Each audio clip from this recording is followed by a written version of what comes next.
If the truth be told, we were being totally honest. Most of us don't like waiting. Particularly if we're waiting for something to change or something to get better. Waiting can be a very frustrating experience. But the worst kind of waiting of all is waiting on God. When God forces you to wait for things to get better in your life,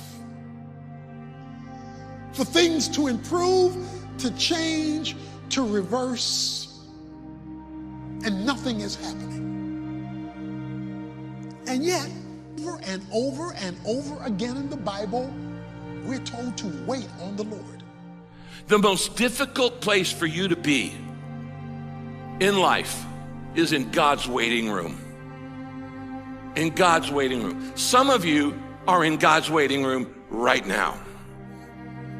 What is God's waiting room? When you're in a hurry for something to happen and God isn't. That's God's waiting room. Some of you are in a hurry to graduate. Some of you are in a hurry to get married.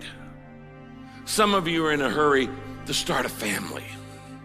Some of you are in a hurry to launch a new business, to close a big deal.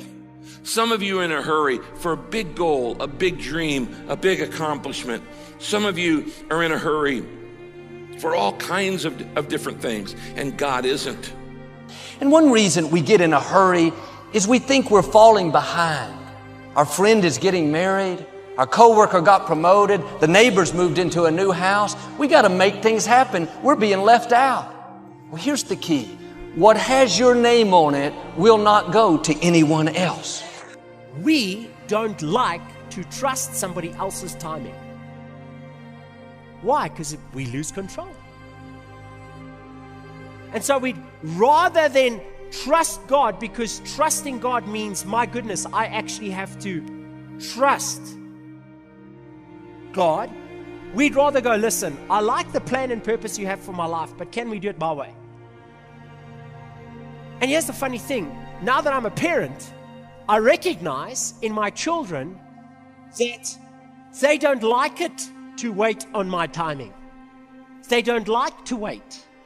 They don't like to chill and be patient. But the thing is, if they would just trust my timing, they would recognize it's for their good.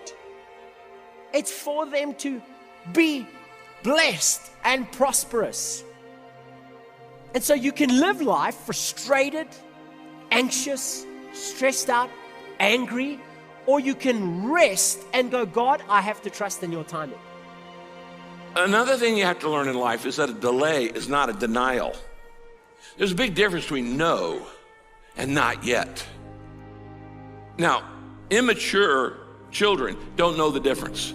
You tell a kid, not yet, they start crying and having a hissy fit because they think it means no.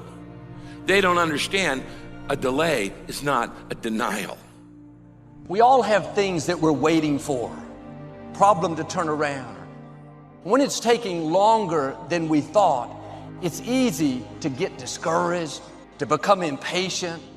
But sometimes it's not happening because we're not prepared for what God has prepared. You need more time to grow, to develop, to gain experience. Patience is developed in the wait room. Before you see what God promised, God will send you to the wait room. You may not like it. Other people are in the game, making progress. You're stuck waiting. You may not see anything changing, but something is happening. Patience is working. You're growing, developing, getting you prepared so you can sustain what God has coming. Don't get discouraged because it's not happening as fast as you would like. When He knows you're ready, what you give birth to is going to be much bigger than you've imagined. Maybe you've been praying, being your best, but you don't see anything changing. Have a new perspective. You're in the wait room. You're not falling behind. God has you right where He wants you. Now do your part and wait with a good attitude. Thank you that what you promised is on the way. If you will wait with the right attitude, after patience has done its work, you're going to see promises come to pass. Don't allow a moment of agony to make you draw a conclusion about life prematurely. Because if you just keep on walking with God, God has a way of making everything all right. But He warns us that the steps of a good man are ordered by the Lord.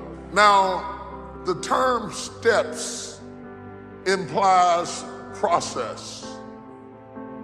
Means it's going to take a while. Because a blessing given too soon is not a blessing at all.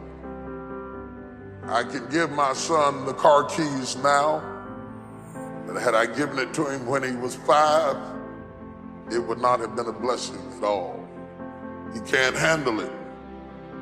So would I be a good father if I gave him a good thing too soon?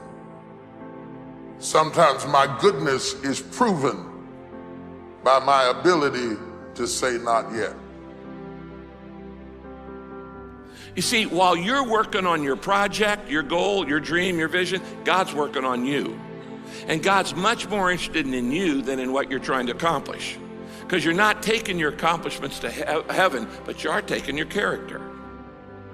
And sometimes God says, yeah, I intend to give you what I've promised you. I intend to answer that prayer. I intend to fulfill the vision, but you're not ready yet. I want you to grow, and when you're ready, then it's going to happen. And I'll admit, I don't like to wait. I like to make progress. I like to get things done. But I've learned some things take time. So much is developed in the process.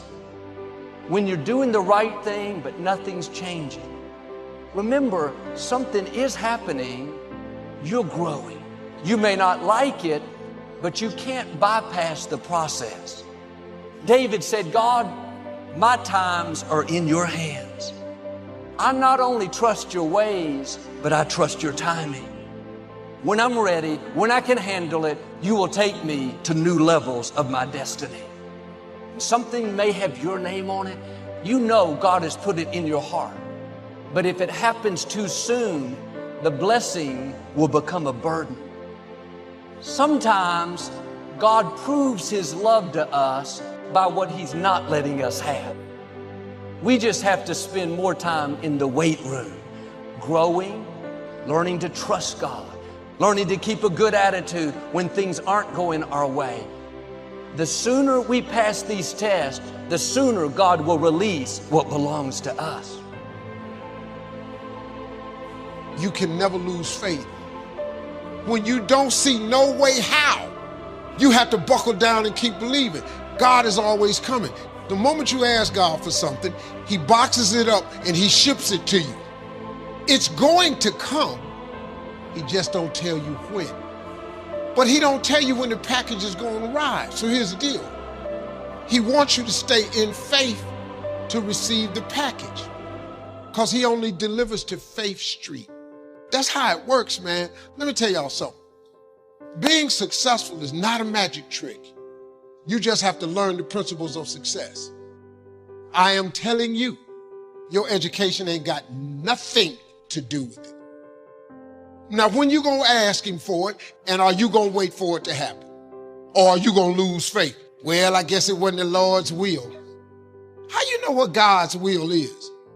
It all happens at an appointed time, but you have to stay in faith for the appointed time to happen for you.